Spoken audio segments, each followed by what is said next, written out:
Hey y'all, and welcome back to Photographer Life Check. I'm your host, Qurissy, and right off the top, I want to already, you feel me, happy early Juneteenth. Shout out to the lineage. And I want to let y'all know that Black Women Photographers is proud to be expanding our annual summit. If you don't know, I've hosted the Black Women Photographer Summit for the past 3 years. I'm so excited for this year, and we're doing something a little different. We're launching a brand new event for the summit, and this one is focused entirely on Black women creatives in music. It's in partnership with Live Nation Urban, and it's the inaugural Black Women Music Creative Summit, and it's this weekend.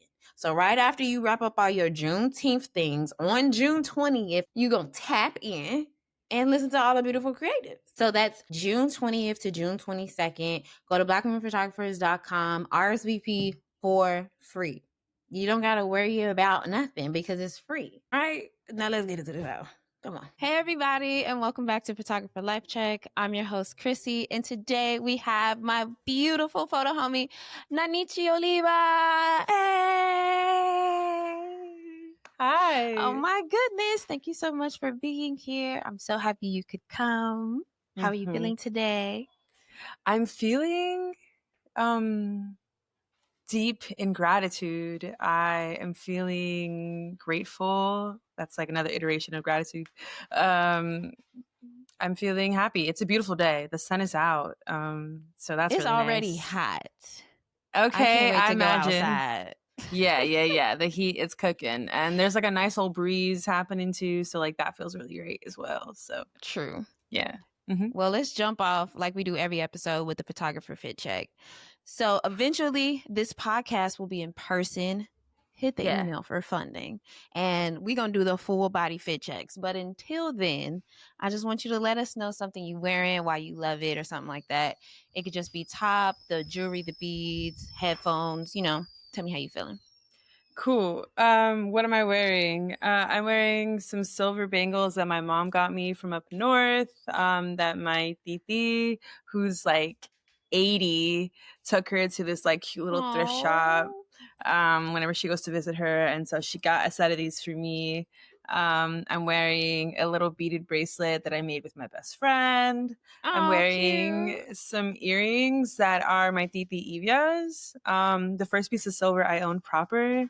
They are definitely yeah. Like, get me right. Okay. I'm wearing silver is kind of my jam. I'm wearing this necklace. I'm wearing my tattoos Every day. every day. It's like I can't leave the house without them. And then I'm wearing these headphones that are actually pretty effective. They're pretty cheap. They're One Audio headphones, and also silver. And also silver with a bit of brown. It's definitely, it fits the aesthetic. Exactly. Yes, I like this. So yeah. Okay. Do you want beautiful. me to do I have to make my way down, or is that like fine? If that's enough, that's enough for me. If that's enough for you. Hell yeah. Okay, great. Okay, cool. Before I get into my photography fit check, what does going up north mean in California or in LA? Because in Chicago, it's a very specific thing. So what does that mean for y'all? How far is that? So I said that and then should probably correct myself. It is north, but it's north like Washington. Okay. Yeah. But technically up north in California would be like the Bay or like anywhere that's like past like that Ventura. Is what I was thinking. Yeah. That's what I was thinking. But we do have, in Chicago, we have specific language around how we would identify something that is like up north within the city, or up north meaning a state above us, or which is really just Canada eventually. But you know what I'm saying? So I was like, what's the cultural dialect we got going on here? What there be? Oh my gosh, could you imagine Canada? Such a flex it'd be. Right. Okay, so my photographer fit check, Juneteenth is this week, so I had to come on, you feel me? Bah, bah, bah, bah. Nice. I love this shirt. I meant to let me see. I don't know the name of the brand anymore. I don't remember the name of this brand. Write it down if y'all recognize the name of the brand. Exactly. I got 2 t-shirts from them though. I love their t-shirts. They feel really good. They're stretchy. This one says Afro-American with the year of Juneteenth And I'll find like my receipt and put it in the description box because y'all should run it up this week. Period. But anyway, so boom, let's get into the life check. So photographer life check got its name because I want to know what everybody is doing. It could be photographers, filmmakers, directors. I want to know what's going on in your life right now. That could be personal, that could be career. It's kind of just like however you're feeling. So what's your photographer life check for us today? Hi Norman. My photographer life check for today. What I have right now going on, I have been doing a lot of research on photo series. And this is, and when I say a lot of research, I mean like I saw something the other day and this photographer who moved from California to New York, his name completely passes me. But well, here, I'm going to keep saying it, but I'm also going to try to see if I can find it. Yeah. And he became a taxi driver and he started photographing his riders, right? And this was in New York in like the 80s, so you can only imagine how like just so much. It was just so cool to see the different types of people that were needing rides, that were in the cars, where they were going, where they were coming from, their style. And I felt really inspired by that. And I think it, as a documentarian and as someone who is it is a huge foundation and core value of mine to feel that like what I'm capturing is true to the times, or is true to whomever my subject is, and is one authentic, but is also something that they feel they too can stand on, which like sometimes even authenticity can be this like deep level of vulnerability. The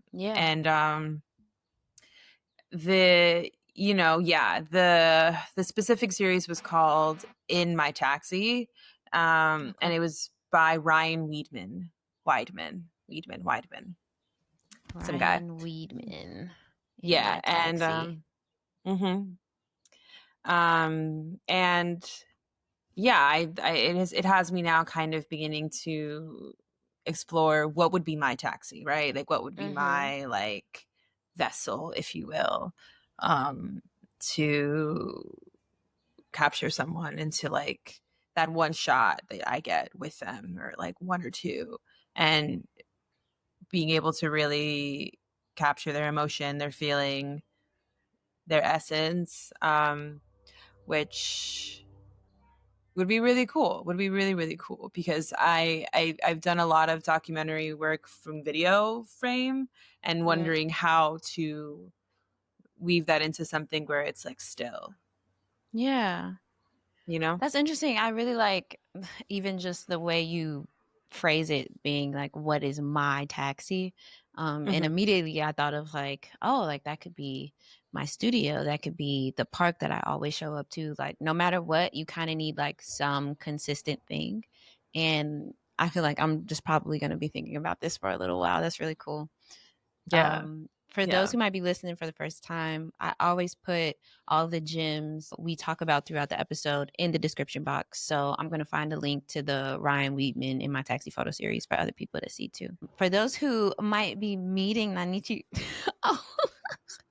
Sorry. It's okay. Very DIY studio in here. We love it. We love it. So for those who might be meeting Nanichi for the first time, Nanichi is a photographer, filmmaker, production designer, and producer. And I believe this is the first guest that I've had that is also a production designer. And that's really cool to me because I love a milestone. Yes. Clap it up, clap it up, clap it up. So I really wanted to talk to you today because I just photographed Nanichi on large format for this project that I'm working on. And I thought about that and I'm like, oh, I don't usually talk about projects I'm working on while I'm working on them. But Crazy. for this one, I know, right? Like, I'm like, this feels new. Talk about it. Exactly. But for this one, it just feels appropriate. It's a thing that I'm always thinking about. So I wanted you to come back to me and for the first time on the show and talk a little bit about identity. So the project that I'm working on is about Afro-Puerto Ricans in LA. The thing that stood out to me when I first moved here is that it's a lot more difficult than it is in Chicago and New York to find like a plethora of Puerto Rican, Jamaican, Cuban, just Caribbean people or Caribbean people food or events. And that's not to say they don't exist. I've even been to some. I found some. Nenas found some. You know, they exist. But there's literal neighborhoods. Like there's Humboldt Park in Chicago. There's the Bronx in Brooklyn. There's The Spanish Heights. Harlem, the Heights. You know what I'm saying? Like there are places you can go in cities like Chicago and New York to really find, if you're looking for Caribbean people, to find them. And I found that a lot more difficult in LA as I was navigating LA. Also during and post pandemic. For context, I moved out here at the end of 2019. So I recognize that the city, you know, changed a lot and I'm experiencing a different city than those that moved here before me. But just looking at like the migration of people in general, fewer Caribbean people are coming all the way to LA. Like it's such a long travel than it is to New York, Florida, Chicago. You know what I'm saying? Like those are easier for folks to get to. So within that project, we're having a conversation because, as y'all know, large format is a very slow process, and it led to some beautiful thoughts about identity, and I kind of wanted to continue that conversation. So, if we can get a little bit of context about you first, Nana, can you tell us your background and how you identify? That could be ethnicity, gender, like whatever that means to you, just a person in the world. Cool. Firstly, I want to say the opportunity to shoot on large format and to be a subject for that was so cool. It was my first time. It is, yeah, it's such a treasured memory for sure. Same. Yeah. But yeah, so my name is Nanichi Oliva, formally. Identifies Nena. I'm just kidding. No. True. Yeah. I'm Puerto Rican and Cuban. My mother is Puerto Rican. My dad is Cuban. They're both straight from the island. How I identify myself is probably like a moving target, as it That's is real. Yeah. to, as it is to, because I feel like I'm continuing to learn more and more about myself. I think to be Puerto Rican is to just accept the fact that you are this huge mixture of so many different traces of cultures of flavors and identities, and like you're just going to continue to learn more and more because our ancestors are just so interwoven into this huge network. And Mm-hmm. you know, historically speaking, our islands were hubs. They like people you know, were in and out of there. And you know, part of the conversation that we had was kind of talking about, you know, our parents and their parents, and you know, and just identifying some of the traces of race that existed within that. Mm-hmm. And you know, I called my mom as soon as we'd finished our Which I was session, and so like, I love that. When you told me that, I was like, immediately ah. immediately, oh, I felt so empowered because, like, you know, you ask your parents some questions here and there. You get so caught up in like the day to days of like, oh my god, my mom. But Mm. there's so much context that is crucial for us in understanding who we are, understanding how Mm-hmm. we view the world. Like when you told me about how you were talking with your DD about like her lived experience and how she identified growing up as a young woman in Chicago, and being a woman of color and being a Black woman and being a woman that is Latino, and just like and you know, all the way down to the way she wore her hair. Like Yeah. I was just like, that sort of conversation is such a treasure. And so, yeah, absolutely. I called my mama up and I was like, we got to talk. Period. And I found out that my mother, who is this like fair skinned woman, but with really thick, kinky hair, like, she's kind of like a white Puerto Rican. Mm-hmm. Her grandparents were Black. And like, that they were descendants of the slaves on the island who used to Mm-hmm. work on the fields. And then like them being like other pieces of it where like my grandmother's mom was this white woman with really thick curly hair like mine. And then on my grandfather's side, his parents were French. His grandparents were straight off the other side island, because Puerto Rico's got, it's like mainland and then it's got like little islands. Yeah, His at the parents are side. from Culebras, which is like Mm. off the thing, and then they emigrated onto the mainland. And like, just to think that this one island is a lot bigger in Because understanding. I mean, it's really crazy because the island itself is actually pretty small geographically. Like, Geographically. what is the word I'm looking for?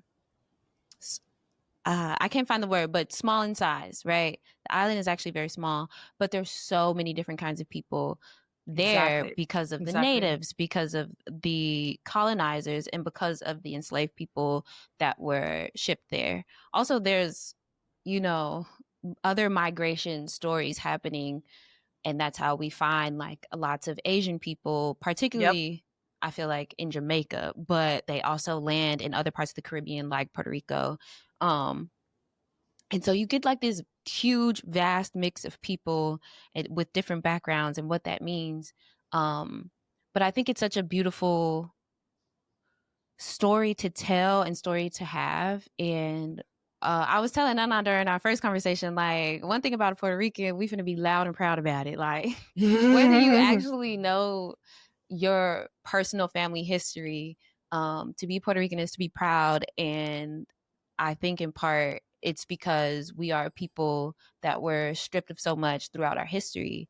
And Yeah, much like all other oppressed people in the world, we get louder about it. Because absolutely. one thing you can't take away from me is my identity. You could try to take this flag Absolutely away from not. me. You could try to Nah. take, eminent domain and try to take my land and try to take my home and gentrify our places. Our right to But what, vote, and it you know doesn't what I'm make a saying? difference. The island All is of that. ours. Yeah, But I'm still my people. I'm still this bloodline, and I'm gonna be loud about it. absolutely. And that's the beautiful thing about Absolutely. being Black. Yeah, yeah. I think it is something that, you know, it it carries across the board. It carries across Mm-hmm. the board. I think the courage to, and it's not even courage because it should be such a given, but like the immovable force that we are and that we embody, to be Puerto Rican, and like, and to be Black, and to be to have at some point been othered, and to have Mm-hmm. been marginalized, and yet still we have things like our parade that just happened, like, because we have a Mm-hmm. Puerto Rican Day parade. I don't know if y'all know about that, but Yes. all across the East Coast. I would love to have one in California. I would love to have one in LA, I because know. it'd So be there's a it'd be so fest. cool. I Oh, haven't. There's a fest, and it's at the end of the month. But there's no parade, at least as far as I know. I've done some research. yeah. Um, and then I also researched, because you're Cuban. The Cuban Music Fest just passed last Mm-hmm, week. mm-hmm. I wish I would have known about that, because I definitely would have popped out. It's a Um, vibe. but similarly, like in moving out here, for those who don't know, Nana's from here. And moving out Yes. here, Born and I raised. was trying to find like the things I would do back home. Every year I went to the Puerto Rican Day Parade. Every year I went to all these other Black events. As I got older, we went to Juneteenth events. So when I came out here, I was looking for these staples, and I recognized it was harder to find stuff for Afro Puerto Ricans or It's really Cubans, hard. It's really hard. It's really hard. And yeah, speak to having been born here. I felt it immediately, like, not necessarily having a sort of lane or place, because California is just another, it's another iteration of Latino, but it's not mine. Right, yes. And that being tricky because I just didn't have a reference point. You know, a lot of my family was still in Puerto Rico, you know, due to we just didn't have it like that to be traveling. And like, you know, it was for context, I am a child of 3, middle child, raised by a single parent. Middle child. My mom is Puerto Rican, my dad is Cuban. My uncle did live out here. That's my mom's brother. So like he was in the mix with family, but for the most part, very small family, very, very tight knit.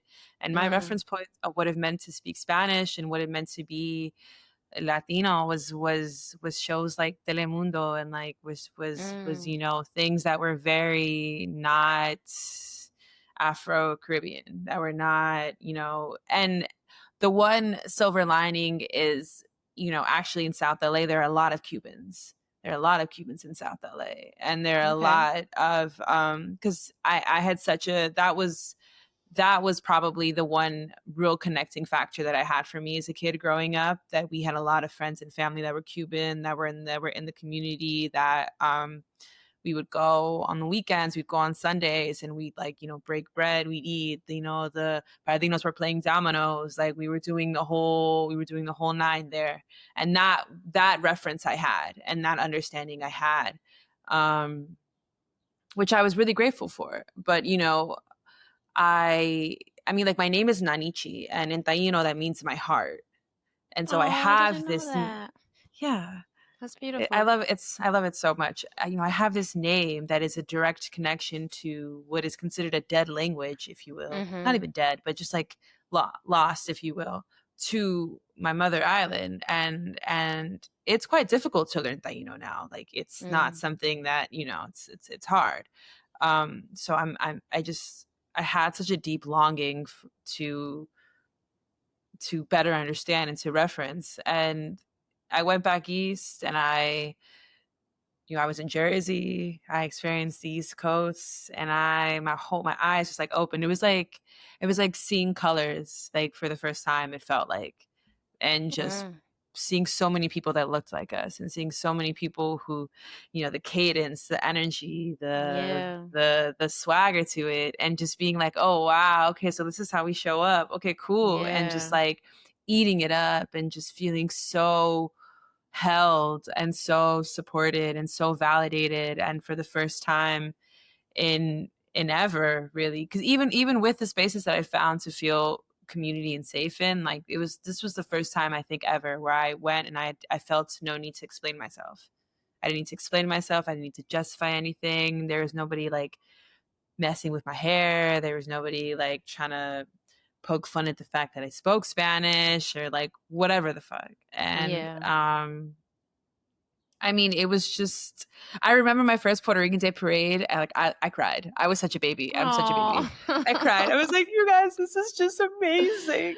That's so they beautiful. were like, yeah. They were like, chill out. Come on. Like, girl, we've been doing this since we was little.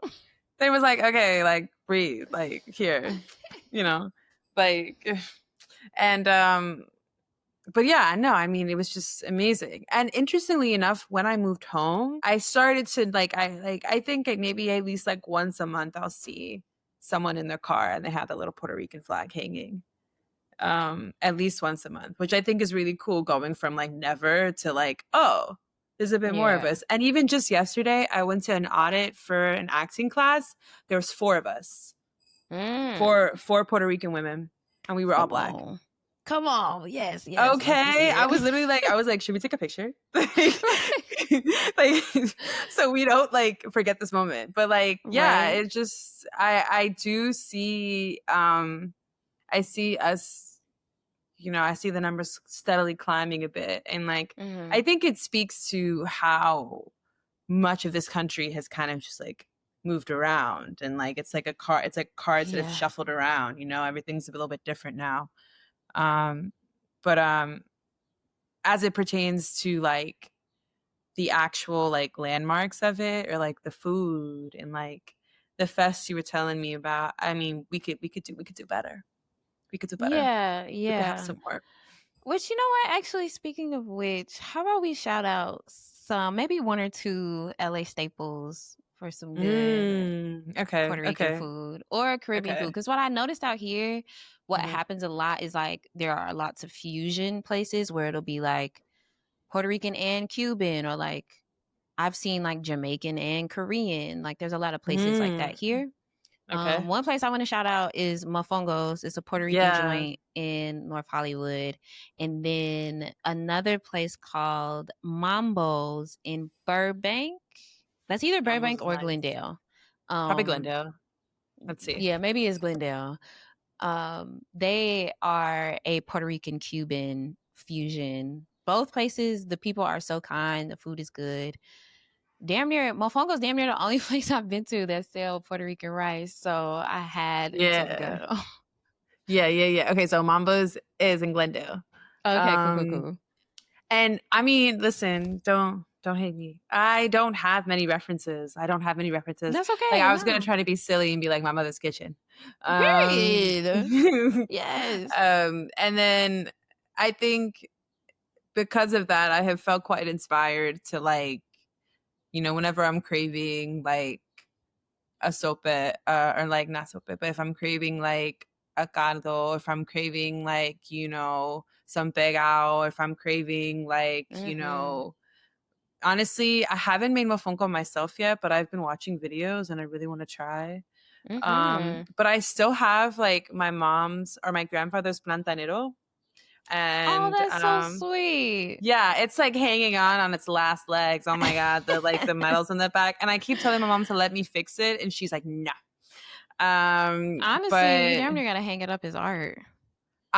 we might have to retire it, For honestly, real. An because heirloom at this point. a relic, if you will. Okay. Uh, but yeah, no, like I like to think my tostone game, my tostone game is pretty good, pretty up there. I have to make you some, along with the coquito that I'm gonna Solid. make you. Yes, I Um, can't wait. Yeah, and I'm excited to try. I'm excited to check out mofongos. I'm really excited. I think like growing up, there weren't many places, but I think in the last like decade, there's been a lot more folks or restaurants that have popped up. I know there's this Cuban Mm-hmm. spot in Atwater Village. I've never been, but I've driven by it a few times. I don't know if it's like the LA native in me that's a little bit always kind of like what's that doing here? Like Oh, I don't. But I definitely would be keen to check it out. I would love some like Jamaican food spot, right? That Jamaican and what was it? Fusion. That Jamaican and place sounds Korean. really cool. I would I'm love to not try gonna that out. lie. I found them in the pandemic during quarantine, I should say. Mm. And Mm. I cannot refer that place to you. I'm so sorry. I was not pleased. They exist. I might cut this out, but I'm so sorry. I can't. I was not. It was we don't got to. We barbecue got to talk about sauce it. on the jerk chicken. They pissed me off. Oh, her. I said, get That's the a fuck out big of my life. disappointment. That's a big Get disappointment. I'm out so of my life. sorry. I'm so sorry. There's a I don't know the name of it, but it was by a gallery that gallery showing that Black Image Center did in like East LA. And like a couple blocks up, there's an empanada spot that's really, really good. And they had a bunch of different versions that were really tight. There's a couple trucks. Again, don't have exact Yeah. names, but I think the street food and truck game is really, really solid. There is a With Puerto that. Rican truck I heard about, but I haven't been to yet. No. And then there was a Dominican pop-up. Interestingly enough, I met a lot of these people when I worked at this shop in Gardena. There was a Dominican pop-up food, and like they would sell plates, and they were based in downtown. They seemed really good. And Nice. I really what I miss the most is being able to go like from the East Coast is being able to go into like a shop and then like having like all the hot foods out, and you be able to make a plate with your like arroz y habichuela and the plátanos and a little salad on the side, and then like whatever type of protein, fish, seafood you wanted, like and just you don't see that, you don't get that out here, Yeah, and I you miss don't it get that so out here. much because it's like Yeah. $10, the plate's humongous. Like And it's it's so everywhere on the East Coast. Like even I went to yes. Connecticut and had some Dominican food, and I was like, I don't know, because I don't know how many be coming to Connecticut. It's my first time here. What's up? It was so good. I was like, what are y'all doing here? This is amazing. Yo, I'm telling you, like, listen, I love my city, I do, but it's just we all play a part. We all play different parts, and like the East Yeah. Coast is where it's at when it comes to like having really really good Caribbean food and really really good, like Afro-Latino food, like stuff off the island. Like you're gonna find that stuff there. It's Yeah. unmatched, unmatched. Today's episode is brought to you by Art House, the first Black-owned film lab in the city of Los Angeles. All my photography homies love Art House because they specialize in C41, black and white, E6, and ECN2 processing for both 35mm and medium format film, all while using a custom-built cinema scanner to get you those stunning movie quality stills. So go pick up and drop off a roll at their new location in Chinatown, and check them out at arthousefilmlab.com or arthousefilmlab on IG and tell them we sent you. I'm very much moved in silence, and like and yeah, I very much move in silence. I'm a very firm believer in kind of like you said, like how you were saying, like, oh, I don't really talk about my projects as I'm doing them. I get Mm-hmm. that. I respect that. I respect the way you keep it close, and it doesn't even feel like an isolating move. It feels very much just like really giving yourself the freedom to feel through the process. And like I think Mm. anyone who doesn't acknowledge that, like when you put other additional eyes on something, like it will, that immediately changes things, like Yeah, it whether we does. want to or not, and I mean, yeah, I get that. I get that a lot.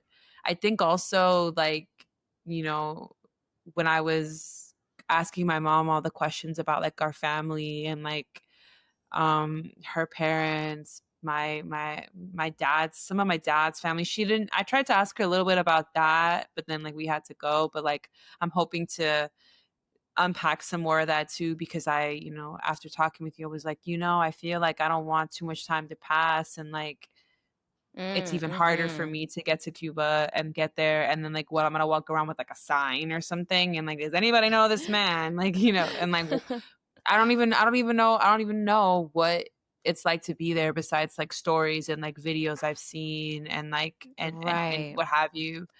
Um but like my my grandmother's father, so my great grandfather, he had a taxi cab service Mm. that, yeah, so like he was working on the fields and like on the, like he worked under a man who had like a farm and stuff, and he had the whole like book ledger thing, and like Yeah. did that whole thing, and then eventually like was kind of over it, so he broke away from him and a bunch of other men who decided they wanted to kind of have their own business and do their own thing, started a cab company.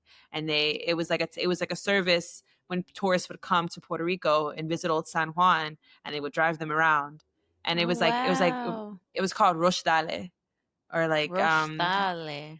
Rosh What Dale, does that yeah. So I mean? guess it's like go or something, because Dale means to go. Oh, But dale. I thought you yeah, said yeah. like tea. Dale. Yeah, right. I I don't was just know. like, My what's mom, that? I was on the phone with her, and she was like feeding the dogs, and she was kind of, so like I have to get her to write it down. I just asked, I didn't ask her properly. But yeah, Yeah. he had a whole tourist entrepreneur thing and was It's out kind of here. beautiful hearing about Hmm. that, considering the project you're inspired by too. It's kind of like it feels Right? like some kind of alignment is happening there. Like, am I getting a taxi cab? No, I'm just Right. kidding. Okay, so real quick, I want to shout out Andrea Yarbrough and Kayla Reefer for their project In Care of Black Women. The first iteration was In Care of Black Women, and then the second iteration where Kayla Reefer joined in was called Tending to Identidad. And she photographed a bunch of Afro-Latino women to create some permanent art on the south side of Chicago, and gathered stories about how Afro-Latino women feel like they have been taken care of or lack thereof. Like, what does care mean to us? How do we find that within our heritage? And it was really beautiful to talk to them. So if y'all want to see the photos, they're still up in Chicago. I'll put the address in the description. But I can pull up Yes, this please. little That's so amazing, Qurissy. website. That's so cool. Oh my God, it was so beautiful to talk to them. They had great questions, and it was like a very easy, like flowing conversation and shoot to have. And for the shoot, I brought them to my Titicana's house, which is the Yes. aunt Nana I mentioned earlier, who is the woman I learned the majority of my Afro-Puerto Rican like heritage and culture from. I always credit it to her. So these are all the people they interviewed and photographed and gathered stories from. And it was absolutely incredible. So I wanted to shout them out for that, for already doing the work and taking care of Black women, Afro Latino women. Here I Ow! am. I So love these yeah, photos. I love the photos. It feels so intimate. Yeah, I'm definitely gonna check that out. And yeah, I mean that project specifically is such a nod to like the intention behind like circling back to the beginning of like what I would hope to accomplish, right? And being able to document someone's, because like to document is not simply something that's in video format, right? Like that's right. there's no way. But I think that to be able to feel someone's journey through like their words and through like just this image of seeing them, and I could in all those photos you even just that shot you get an essence of who they are, you get an essence of like their life and what they've Yeah. lived, or And also gosh, to just look what in they someone's look eyes. like. Yeah. I mean, the thing about it is, Black means so many different things now. I feel like maybe the generation, our parents or maybe our grandparents' generation, is when, at least for the context that I have, the definition of what being Black meant started to change. And it makes sense as more people, more immigrants are coming into cities, and most of them are intermingling with Black American people. And I guess for context, I don't know that I've ever shared on the show, but I didn't share on this episode. I'm Black American on my mom's side and Puerto Rican on my dad's side. But thinking about the geography of Chicago, which is the context that I carry, you see Latin people and Black people mixing all the time. And then when they're having those conversations and recognizing, if you were to just see this person, you might assume that they were just a Black American person. And then they start talking and you like, where are they from? And they like, oh, I'm from Dominican Republic. I'm from Haiti. I'm from Cuba. I'm from Puerto Rico. And what does that mean? What does it mean to be a Black person in the diaspora in that way? And I'm not here to like define that for everyone else and to say that, oh, Black should be an umbrella term for all Black people or all people with African lineage or anything like that. But what I am saying is that what is true is that race is a social construct and people move through the world based on what they think you are. And I've recognized that myself when I'm in rooms where people think I'm just a light skinned Black girl or people think I'm Black and mixed with something. Or, when I went to London, it was the most ever in my life that Latin people came up to me and just started speaking Spanish. Like that has never happened to me before anywhere else I've been in the States. When I went to London, everybody was coming to That's me so like, "Do you speak cool. Spanish? Do you speak Spanish? Like, please." And it was always people like older women, usually seeming like they were looking for help. And because I'm not fluent, I can only be oh so helpful. I'll be like, "Oh man, I'm so sorry." But you know what I'm saying? So depending on the context, that is what my experience is. But there are women, maybe you, maybe darker, that have a completely different context than I do, which I think is important to know. I think that's why it's important for us to see what we look like. And in that project by Andrea and Kayla Reefer, you see a spectrum of what these women look like. Some of them were bald, some of them had long hair, some of it was loose and kinky curls, some of them were dark skin, brown skin, light skin. Um, and all of them with varying degrees of context in life and some huge similarities about how we exist in the world. Also in particular as women, which I think is super, super important. I feel like I just went on a tangent, but No, it was that's how I was it feeling. was incredibly moving. I mean, there's something about Qurissy that I need everybody to know.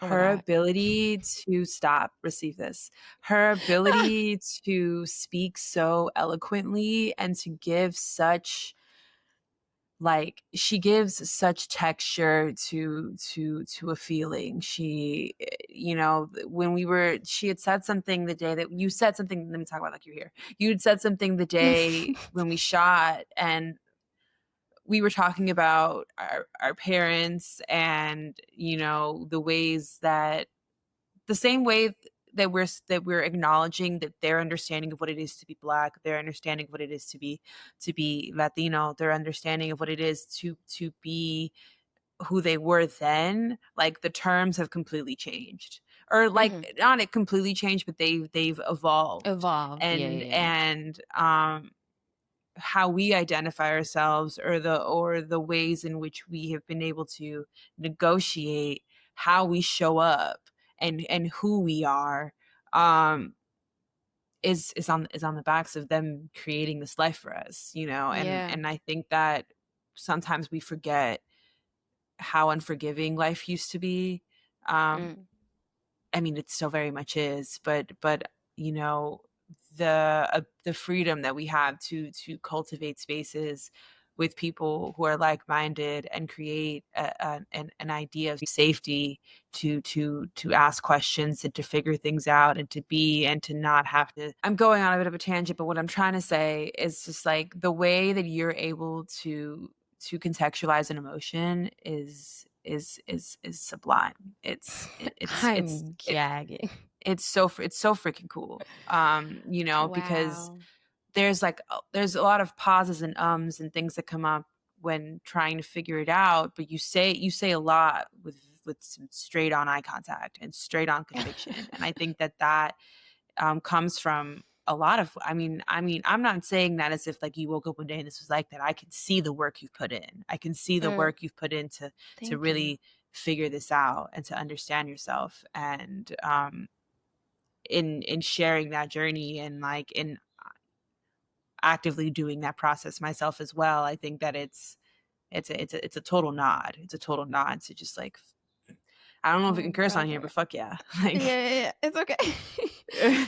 Oh so man.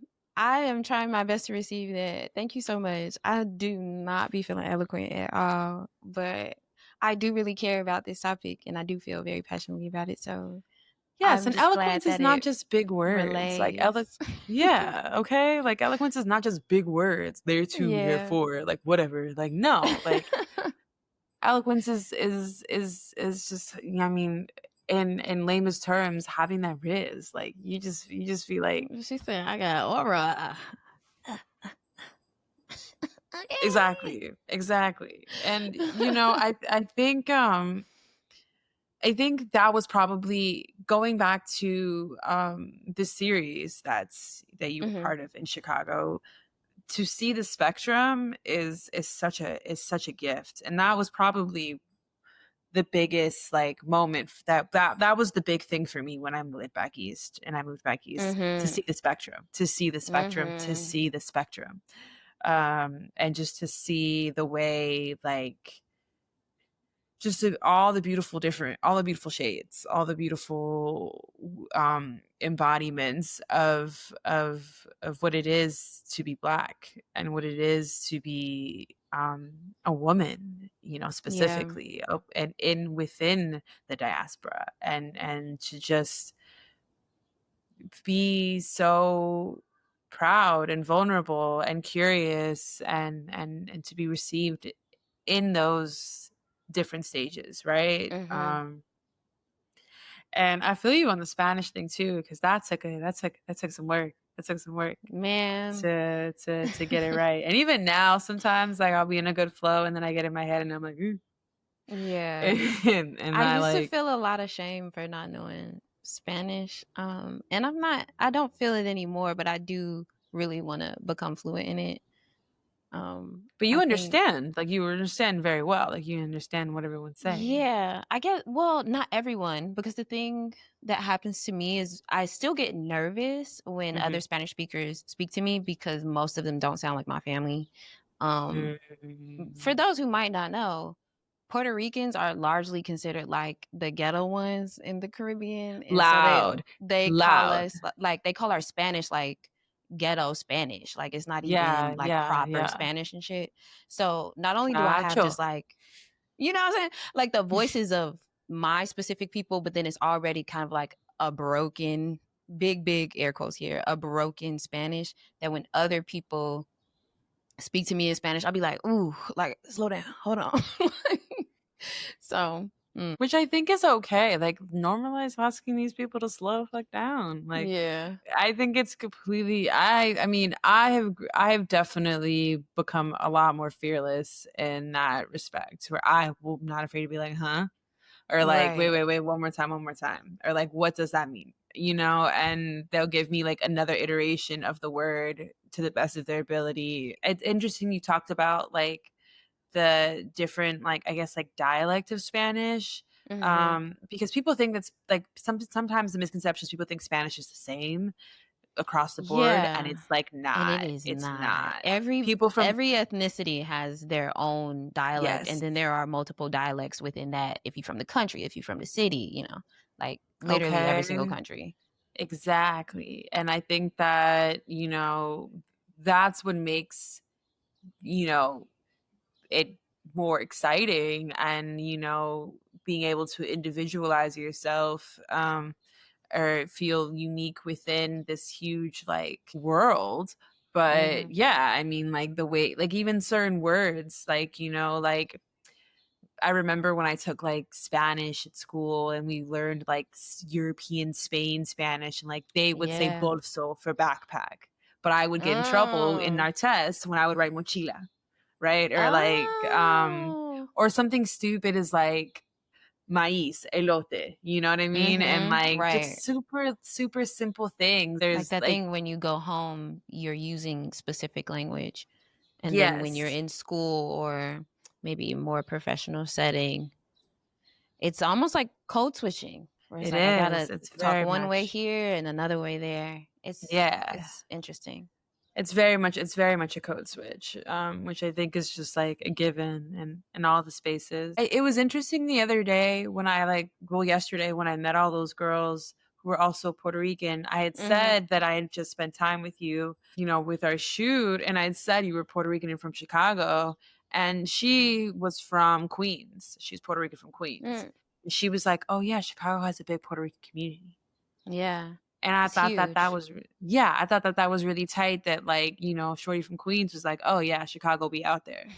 And she Stamps. said, What you talking "Okay, about? okay, stay out there." And, like, she had said to me, we were, like, chopping it up, she was asking me where I was from, and she thought that I was Puerto Rican, and she was going to say something about it, but then I Mm. said that I was from LA, and then she was like, "Oh, no, never mind." Oh, you must be something else. See? Which I thought was so interesting because I was like, "Damn, for real Yeah. though, like, what's a Puerto Rican doing in LA?" And that's why You I'm know? looking for us.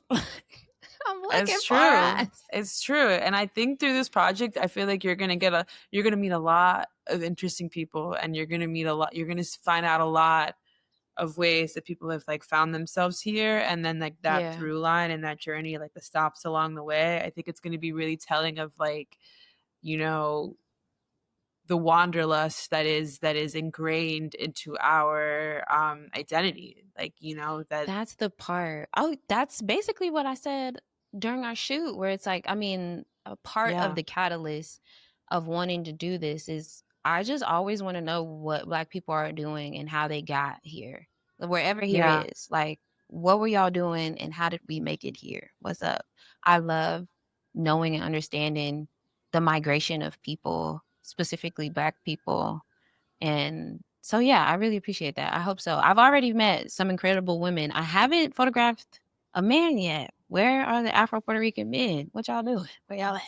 Okay. But Honestly. I know we're getting low on time, so I want to do kind of like a rapid fire Mhm. with the last few Mhm. segments. Okay, So, cool. This next segment is called Photographs Not Taken. It's actually one of my favorite segments of the whole show. My question to you is, what's a photograph you wish you would have taken but never did? And just to add a little bit of context, you can take that for whatever that means to you. The title of it is based off of a book full of essays by photographers who answered that question. And it's a question that I've always thought about. So I want to know, what's a photograph you wish you would have taken but never did? I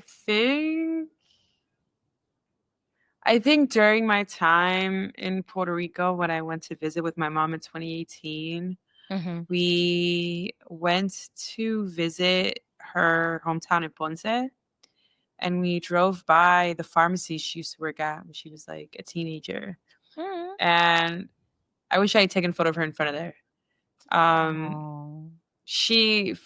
The reason why is because, remember how I showed you a photo of her with her short hair and like that whole process and stuff? Well, it turns out the reason she cut her hair short was because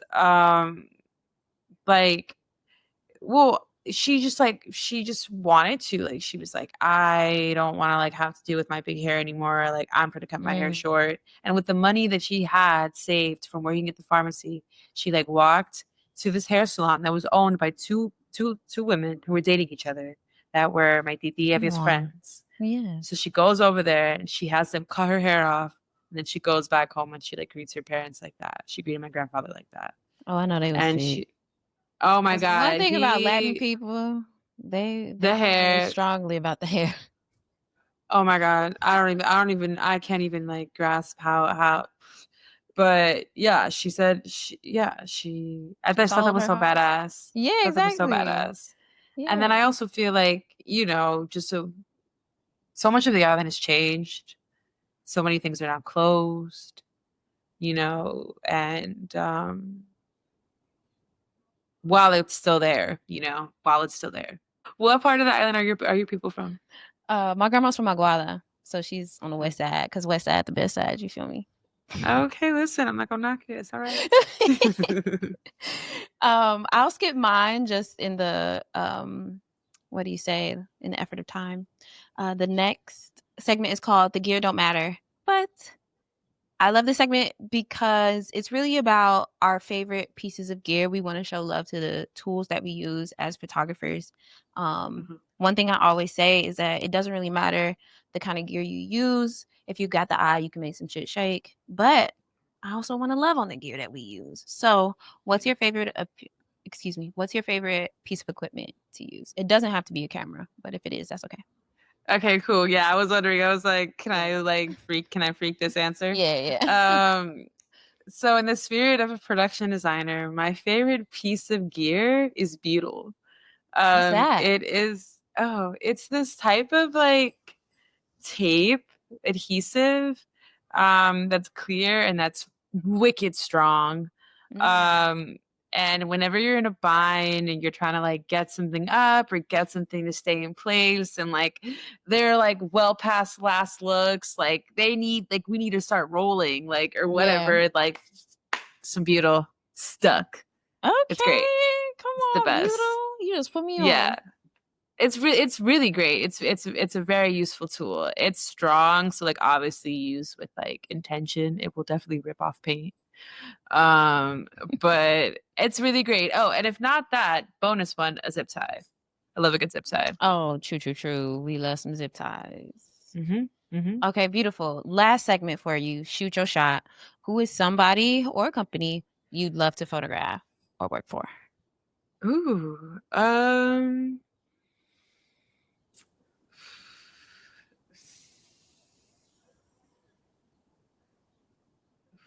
somebody or a company that I would love to work with / for. I mean, I think I would love to work with like Ava DuVernay. I would love to work on one of her films. I would now, love what to do you want to do on the film? Do you want to be a production designer? Okay. I would do art, but if not art, then I would probably want to be on her like on-set producing team.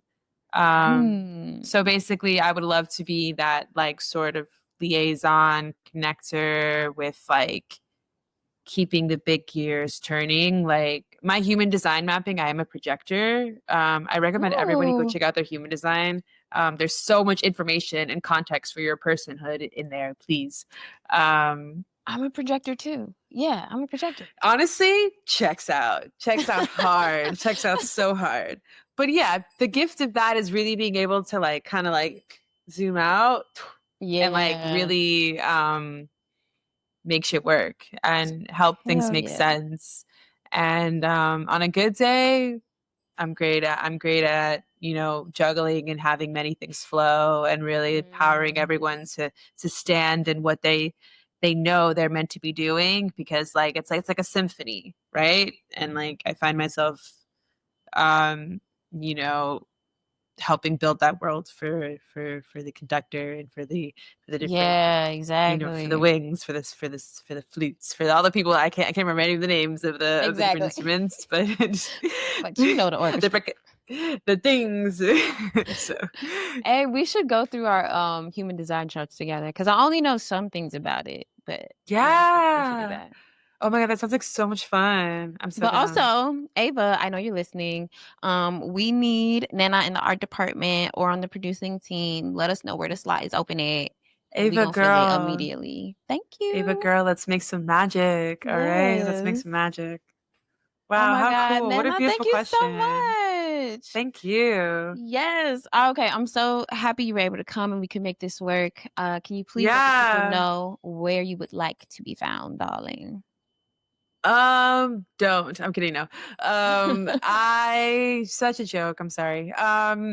I can be found on my Instagram, nenaprod.mp4. Website is loading. She's under construction. Okay. Yeah. But yeah, that's kind of my main hub there. I do have a Vimeo that has like other projects that'll also be linked in my bio on my Instagram. Okay. I love that. Um, yeah, and that's probably the main place to find me. Also find me in your favorite project, honestly. I'm probably Period. there. I probably was Exactly. on it. Look at them credits. Honestly, yeah. It's yeah. Okay, I received that. Yeah, Yes. totally. Next time you come back, we have to go through more of the work that you do and the sets you've been on. But for now, I'm so Yeah. grateful you can come and talk about this. I think it's perfect Mhm. timing considering June is black as hell. We got Juneteenth, we got all the Puerto I'm Rican so parades, excited. we got Honestly. Pride. You know what I'm We saying? Like outside. We outside. Yes, it's yes, right on yes, yes. time. I'm Um, very much gay, very much black, very yes, much yes, queer, yes, yes, yes, yes. very much Latina. Let's do it. So you can find Photographer Life Check everywhere you get your podcasts. You can watch us specifically on Spotify and YouTube. So please subscribe. And we'll see y'all next week. Bye. Bye.